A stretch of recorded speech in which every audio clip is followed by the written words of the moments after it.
સ્ત્રીના 4 નામ હોય છે, સાંભળજો. સ્ત્રીના 4 નામ હોય. જન્મે ને ત્યારે દીકરી કહેવાય.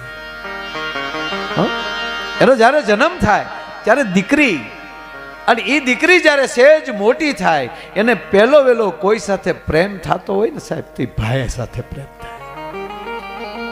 ત્યારે એનું બીજું નામ આવે છે બેન. કાલ હવાની જુનાગઢની ઘટના, મરકીનો રોગ જ્યારે હાલી નીકળેલો, જેમાં કોરોના, અત્યારે તો માણસ પાસે સાહેબ વ્યવસ્થા છે, એટલા વાહનો, એટલી વ્યવસ્થા હોવા છતાં જો આપણે, તો એ સમય કેવો હશે, કોઈ વ્યવસ્થા નહોતી. વાતમાં ધ્યાન આપજો એક મિનિટ.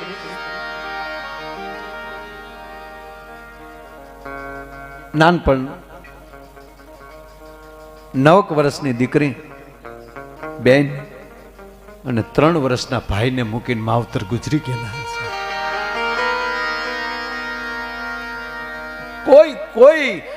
કોઈનું હગું ન રહ્યું સાહેબ, પણ પોતાનું ગુજરાન કરવા માટે, પોતાના ભાઈને મોટો કરવા માટે એ દીકરી ગિરનારના ગાળામાં જાય સાહેબ, એના ભાઈને તેડી દે.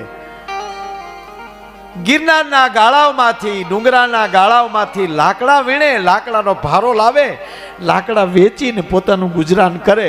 અને એમાં એકવાર બરોબર ધમધમતો તડકો છે, અને તડકામાં દીકરીની માથે ભારો, અને કાંખમાં એનો ભાઈને તેડેલો છે, માથા ઉપર ભારો છે, અને ગિરનારના પગથિયા ઉતરતી હતી.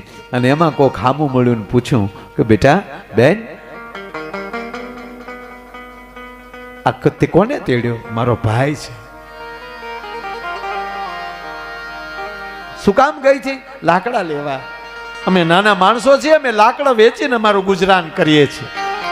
તક તો બેટા ભાઈને નો ઘરે મૂકતો હોય, એ ભાઈને નો ઘરે મૂકતો હોય. કીધું ને આંખમાં આહુડાની ધાર છે, ભાઈ માફ કરજો, અમારા માવતર મરી ગયા છે, મારા ભાઈને કોઈ રાખે એમ નથી, હું કોની પાસે મારા ભાઈને મૂકીને જાઉં?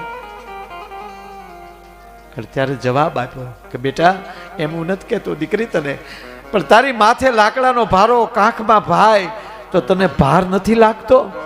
તેથી આ દેશની દીકરીએ જવાબ આપ્યો હતો સાહેબ કે વડીલ, જેથી બહેનોને ભાઈના ભાર મળશે ને લાગવા, તેથી મિલિટરીમાં ભરતી થાય એવા દીકરાને જન્મ નહીં દઈ શકે ભલા માણસ. તેથી આવા મનોરથો કરે, આવા પુણ્યના કામ કરે એવા દીકરા જન્મ નહીં લઈ શકે સાહેબ. દીકરી દીકરી છે, દીકરી વાલનો દરિયો છે. અને કહેવા ગયો સાહેબ, 7 દીકરા હોય પણ ઘરમાં દીકરી ન હોય ને, ત્યાં સુધી અધૂરું અધૂરું લાગે. પણ આંગણામાં એક જ દીકરી હોય ને, ત્યારે બાપ શું કહેવાય એની જવાબદારી દીકરી શીખવાડી દે છે આ દેશને. સાંભળી લેજો દીકરી, આ બહેનો બેઠા છો એટલે કહું, એનો એક મારે નાનો પ્રસંગ લેવો છે. દીકરી તત્વ શું છે? મેં મારી વળાવી છે દીકરી સાહેબ, પણ મારા નાથે એવી કૃપા કરીને એક દીકરીને વળાવીને તમારા દીકરાની ઘરે દીકરીનો જન્મ થયો છે.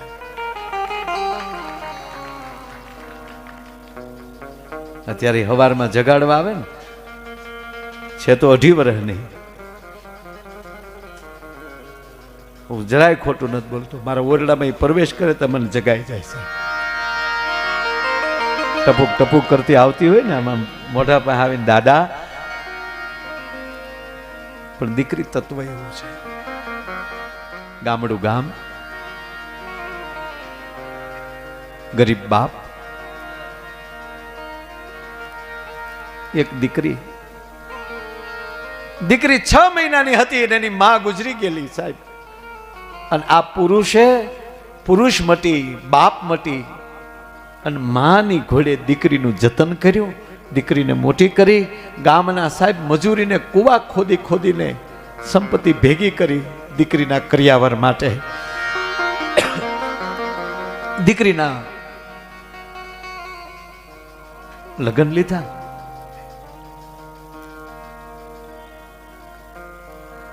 જાનુની વાટો જોવાની.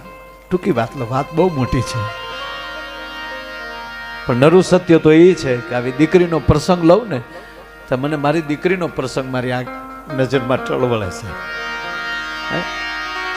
કારણ કે અમુક વસ્તુ છે એનું વર્ણન ન થઈ શકે. એ તો જેને વળાવી હોય એ જ બાપને ખબર હોય કે દીકરીની વિદાય શું કહેવાય છે.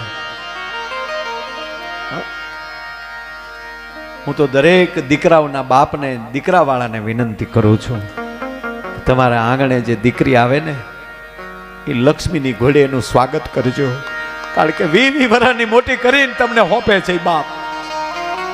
અને મારી દીકરીઓ પણ કાળજામાં લખી લે કે જેવા માવતરોને તમે મૂકીને આવ્યા ને એવા જ આ તમારા માવતરોને ગણજો. જિંદગીમાં તમને ઠેહ નહીં લાગે. ભલા માણા, એક ભાઈ તરીકે, એક દીકરા તરીકે આપને એટલું કહું કે તમે જેવા માવતર મૂકીને આવ્યા છો એવા જ વ્યક્તિ આવા માવતર, અને આ માવતરો દીકરાઓના બાપ પણ સમજે કે આ કોકની દીકરી મારી ઘરે આવે, કોકની નથી, મારી દીકરી છે.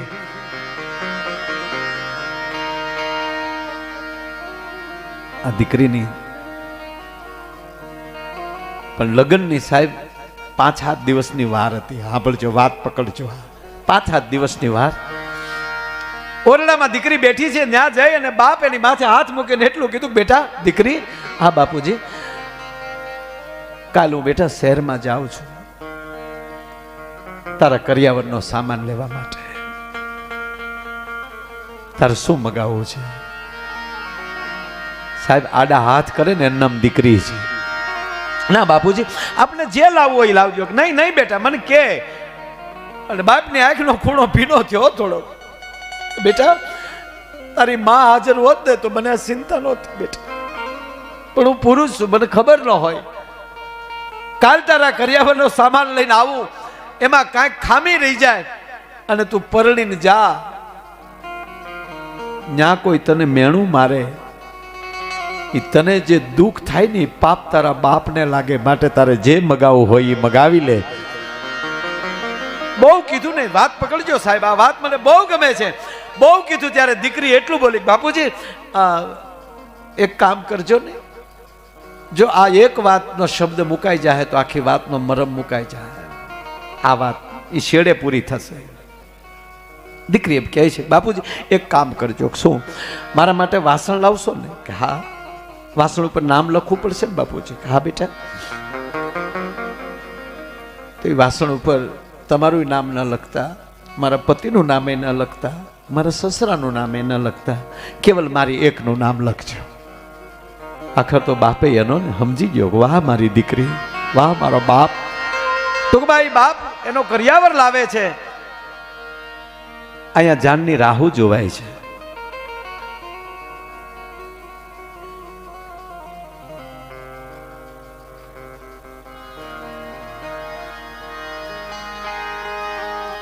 સાહેબ આપણા ગીતો જો તમે,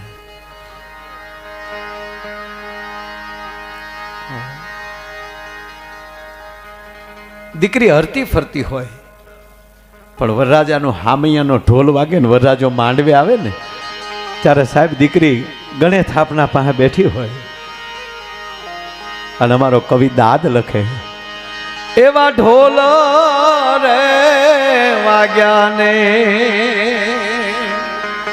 હૈયા રે દડું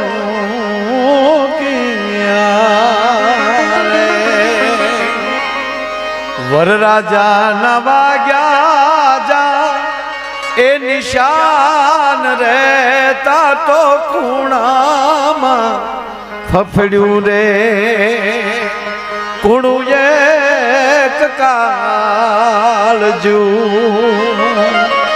એવું ખૂણામાં ફફડ્યું રે કુણું એક કાળજુ. દીકરીને માંડવામાં લાવ્યા, દીકરીનો વિદાય દીધી, 4 મંગળ પૂરા થયા, દીકરીને વળાવી. સાહેબ ગીત બધા ગવાતા હોય પણ જ્યારે દીકરીને વળાવે ને એ અદ્ભુત છે.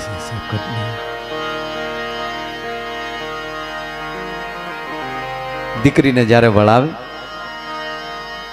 હવે કુટુંબમાં બીજું કોઈ હતું નહીં બાપ સિવાય. જ્યારે ગામને જાપે જાય કહેવાય જાન ભોગી, અને છેલ્લે દીકરીનો બાપ જ્યારે દીકરીને મળવા ગયો ને દીકરીએ ડોટ દીધી સાહેબ, બાપની ડોકે આકડિયા ભીડી ગઈ અને ત્યારે તમામ તાકાત ભેગી કરીને બાપ માથે હાથ મૂકીને એટલું બોલ્યો કે બેટા હવે રોતો તો તારા બાપના હક છે, હવે ગાડા બેહી જા બેટા, હવે રડીશ ને તો તારું માથું દુખશે બેટા, તું બેહી જા ગાડામાં. એ દીકરીને ગાડામાં બેહાડી ગાડું હાલતું થયું. બાપની એકની એક નજર છે, વળાવીને આખું ગામ પાછું ફરી ગયું, પણ સાહેબ બાપ પાછો નહોતો ફર્યો. બાપ એકની એક આંખે પોતાની દીકરીના ગાડા હામું જોતો હતો કે છેલ્લી વાર જો મારી દીકરી મારી હામું જોઈ લે તો મારી દીકરીનું મોઢું જોઈ લઉં. પણ સાહેબ દીકરી જોતી નહોતી. દીકરીને એમ હતું કે હવે હું મારા બાપ હામું જોઈ લે તો મારા બાપને જ્યાં સાનું કોણ રાખશે. દીકરી હામું નહોતી જોતી, બાપ નજર નહોતો ફેરવતો. અને તેથી અમારો દાદ લખે કે બેટા મારે હામું ન જોતો કાંઈ નહીં, પણ આંબલ પીપલ ડાળ બોલાવે, એક વાર હામું જો ધુકા દેતી જે ધરામાં આરો અણહરો કાળજા કેરો કટકો મારો.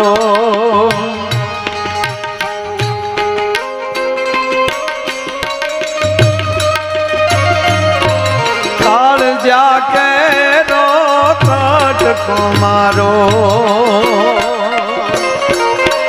કાઠથી ચૂટી ગયો કાળજા કેરો કટકો મારો.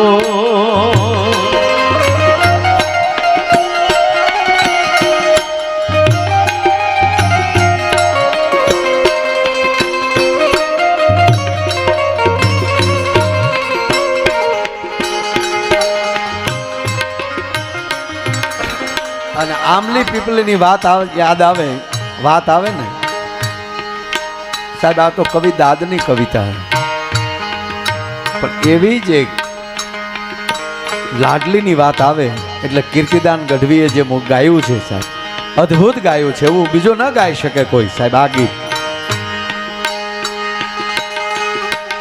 આંબલી ને પીપળી રે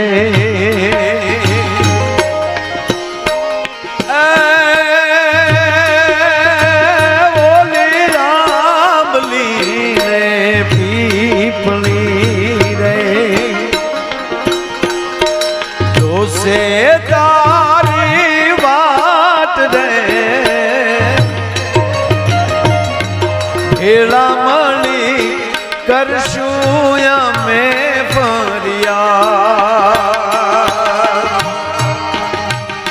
મારી લાડલીને ખમ્મા ધણી, મારી દીકરીને મીઠુડી અમે જોશું તારી વાત.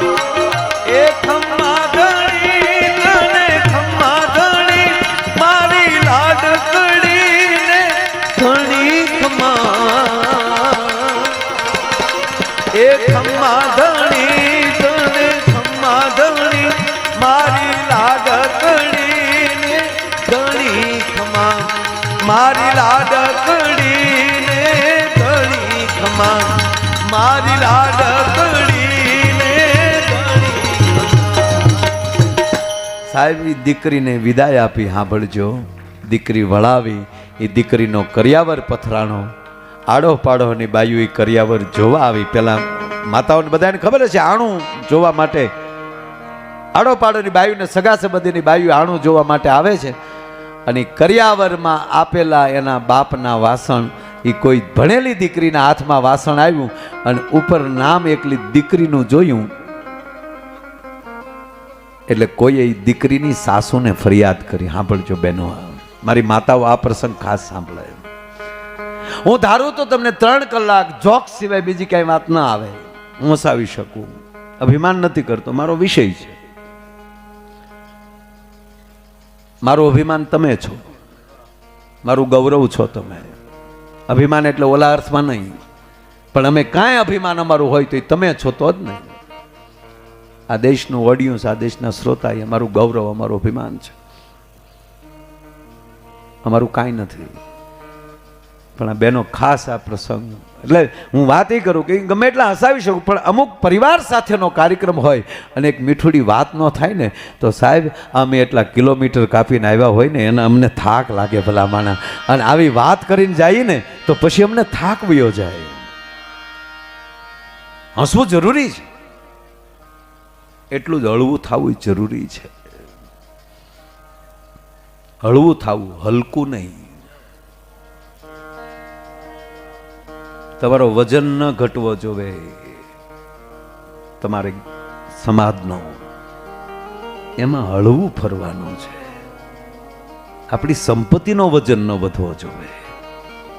વાત એટલી જ કરું છું સાહેબ, એ દીકરીને કોઈએ કીધું, ભણેલી દીકરીના હાથમાં વાસણ આવ્યું ને એકલું દીકરીનું નામ જોયું એટલે એની સાસુને જઈને પૂછ્યું, બેન કે હા તમારા દીકરાની વહુ રૂડી રૂપાળી છે, કામે કાજે સારી હશે, કરિયાવર ખૂબ લાવી છે, પણ આ વાસણ ઉપર નથી તમારા દીકરાનું નામ, નથી દીકરીના બાપાનું નામ, નથી એના સસરાનું નામ, એકલી દીકરીનું નામ કેમ છે? આવું પહેલી વાર સાંભળ્યું, જોયું છે. એવું છે બાપા? હા, હમણાં કહો તમને, હમણાં કહું તમને. કહીને ઓરડામાં દીકરી બેઠી હતી, ત્યાં સાસુ ગયા. સાંભળજો, સાસુ કેમ થવાય. દીકરી બેઠી છે ને એની માથે હાથ મૂકી, અને કારણ કે પહેલી વાર વાર્તાલાપ કરે છે, પહેલી મુલાકાત છે આવી રીતે બેસવાની, માથે હાથ મૂકીને એટલું કીધું, બેટા દીકરી, અમારા ખોરડે તારું સ્વાગત બેટા. તું 2 દિવસથી આવીને અમારા ઘરમાં પગ મૂક્યો ને બેટા, અમારા ઘરમાં આનંદ આનંદ થઈ ગયો. તારા બાપે ખૂબ આપ્યું બેટા. અમે જે વસ્તુ નહોતી જોઈ ને એવી તાર બાપુજી આપ્યું. સાહેબ કાંઈ ન લાવી હોય ને તો આ શબ્દ વાપરી ગયો ને તે દીકરીને કાળજે ટાઢક થાય. ભલા તાર બાપુજી બેટા બહુ આપ્યું હો દીકરી. અને હા ભાઈ બેટા, મને ખબર છે તું નાની હતી ને ત્યારે તારા માં ગુજરી ગયા, પણ એટલું કહું બેટા, આજથી હું તારી માં હો બેટા. કઈ કામ કરતું હોય તો મને કહેજે મારા બાપ. આજથી હું તારી માં, આજથી હું તારી માં એમ કીધું સાહેબ. તો જ્યારે બાપને ઘેરેલી વિદાય લીધી, એ માના હાટાનું મળીને રોવાનું બાકી હતું ને, એ હાહુના ખોળામાં માથું નાખીને દીકરી રોઈ પડી સાહેબ. બસ બસ બેટા, બસ સાની રહી જા મારો બાપ. પણ હવે એક બેટા એક વાત પૂછું, સાંભળજો. કોઈને કંઈ કહેવું હોય ને તો પેલા પોતાના બનાવી લ્યો. કોઈને ઠપકો દેવો હોય ને તો પેલા પોતાના બનાવો, એને મિત્ર બનાવો. તમારા દીકરાને ઠપકો દેવો હોય તો બાપ બની નહીં, એને મિત્ર બનાવો, પછી કહો. તમારા દીકરાના વહુને કહેવું છે તો પેલા દીકરી બનાવો, પેલા અધિકાર જમાવો, કહેતા શીખો. ગીતામાં ભગવાન કૃષ્ણને જ્યારે જ્યારે કંઈક અર્જુનને કહેવાનું આવ્યું છે ને, ત્યારે કૃષ્ણ પોતે બોલ્યા છે, હે સખા, હે મિત્ર, હે અર્જુન, તું મારો સખા છો, તું મારો મિત્ર છો. એમાં દીકરીને પોતાની બનાવીને પછી એટલું કીધું, બેટા એક વાત પૂછું કે કયો ને માં, આ તું વાસણ લાવીને બેટા બહુ સરસ છે, પણ આ વાસણ ઉપર નથી તારા બાપુજીનું નામ, નથી મારા દીકરાનું નામ, નથી તારા સસરાનું નામ, તારી એકલીનું નામ કેમ છે? તેથી આ દીકરીએ જવાબ આપ્યો કે માં, હું પરણીને હાલી આવું, કેટલું બોલાય મને ખબર નથી, પણ છતાંય કાંઈ વધારે બોલાય તો મને માફ કરજો. પણ માં હું એક વાત પૂછું આપને. કે બોલો ને બેટા. કે આપણા ઘરે કોઈ પ્રસંગ આવશે ત્યારે વાસણ ચૂલા ઉપર સળશે? કે હા. ચૂલા ઉપર સડ્યા પછી એની માથે મચ ચડશે? કે હા. તાકે મચને સાફ કરવા માટે પછી જગતની બાયુ એની માથે કીચડ ઢળશે? કે હા. તાક તો સાંભળી લે હાહુમાં, મારા સસરાના નામ ઉપર, મારા પતિના નામ ઉપર કે મારા બાપના નામ ઉપર જગત કીચડ ફેરવે એ મારથી જોઈ ન હકાય, એટલે મેં મારી એકલીનું નામ લખ્યું છે. આ સંસ્કાર